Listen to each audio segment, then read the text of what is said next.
Welcome to Mahalakshmi talks. Krishna జిల్లా రాజకీయాల్లో ఒకప్పుడు ఈ రెండు పేర్లు అంటేనే ఒక ప్రత్యేకమైన ఫేస్.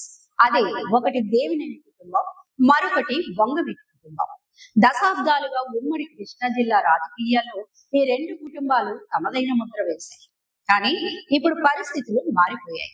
ఒకప్పుడు తమ మాటతో రాజకీయ సమీకరణాలను మార్చగలిగిన నేతలు ఇప్పుడు తమ రాజకీయ భవిష్యత్తు కోసం పార్టీ అధిష్టానం నిర్ణయం కోసం ఎదురు చూస్తున్న పరిస్థితి.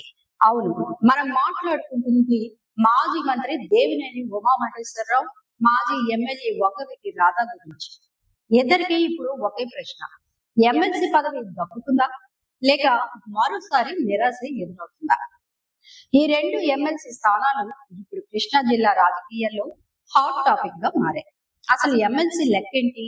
వైసీపీకి చెందిన ఎమ్మెల్సీలు పండుల రవీంద్రబాబు, జకియా ఖానం పదవి కాలం త్వరలో ముగియనుంది. ఈ రెండు స్థానాలు కూటమి ఖాతాలోకి వెళ్లే అవకాశం ఉంది. ఇప్పుడు కూటమిలోని ఆశావహులంతా ఒకప్పుడు మంత్రిగా పనిచేసిన నేత, 4 సార్లు ఎమ్మెల్యేగా గెలిచిన నేత, పార్టీలో కీలకమైన సమయంలో ముందుండి పోరాడిన నేత ఇప్పుడు ఎలాంటి అధికారిక పదవి లేకుండా ఉండటం ఆయన అనుచరులకు ఆందోళన కలిగించే అంశమే. అదే సమయంలో వంగవీటి రాధా విషయంలోనూ ఇదే పరిస్థితి. రాధాకు ఇప్పటికే ఎన్నికల రాజకీయాల్లో అవకాశం రాలేదు. ఇప్పుడు ఎమ్మెల్సీ పదవి కూడా దక్కకపోతే ఆయన రాజకీయ భవిష్యత్తుపై మరిన్ని ప్రశ్నలు తలెత్తే అవకాశం ఉంది. ముఖ్యంగా తమ నాయకుడిపై నమ్మకం పెట్టుకున్న కేడర్ కు ఏం సమాధానం చెప్పాలనేది ఇద్దరు నేతలకు సవాలుగా మారుతుంది. కానీ అధిష్టానం లెక్కలు వేరుగా ఉండొచ్చు. మరి ఇక్కడ మరో కోణాన్ని కూడా మనం చూసుకోవాలి. పార్టీ అధిష్టానం ఒక పదవి ఇచ్చేటప్పుడు కేవలం వ్యక్తిగత రాజకీయ బలం మాత్రమే చూడదు.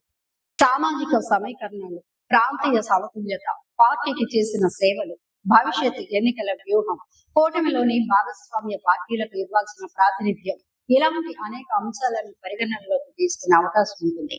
అందుకే ఉమా రాధా ఇద్దరికి రాజకీయంగా బలమైన నేపథ్యం ఉన్నప్పటికీ అవకాశం ఖచ్చితంగా వస్తుందని ఇప్పుడే చెప్పలేం. ఇదే ఈ ఎమ్మెల్సీ రేసును మరింత ఆసక్తికరంగా మారుస్తోంది.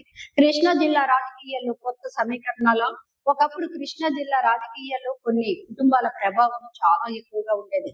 కానీ కాలం మారింది, కొత్త నేతలు కూడా వచ్చారు, కొత్త రాజకీయ సమీకరణాలు కూడా ఏర్పడ్డాయి, పార్టీలో కూడా నాయకత్వ మార్పులు వచ్చాయి. సమయంలో టికెట్ల కేటాయింపులో కూడా పాత సమీకరణాల కంటే కొత్త రాజకీయ లెక్కలకు ప్రాధాన్యత పెరిగింది. ఈ నేపథ్యంలో దేవినేని ఉమా, వంగవీటి రాధా లాంటి పాత తరం రాజకీయ బ్రాండ్లకు పార్టీ అధిష్టానం ఎలాంటి ప్రాధాన్యత ఇస్తుందనేది కీలకం. వారికి ఎమ్మెల్సీ ఇస్తే పాత బలమైన నాయకత్వాన్ని మళ్ళీ యాక్టివ్ చేస్తున్నారని సంకేతం వెళుతుంది.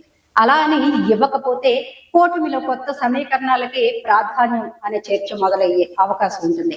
చివరికి నిర్ణయం ఎవరిది? ఇప్పుడు అందరి చూపు కూటమి అధిష్టానం నిర్ణయం పైనే ఉంది.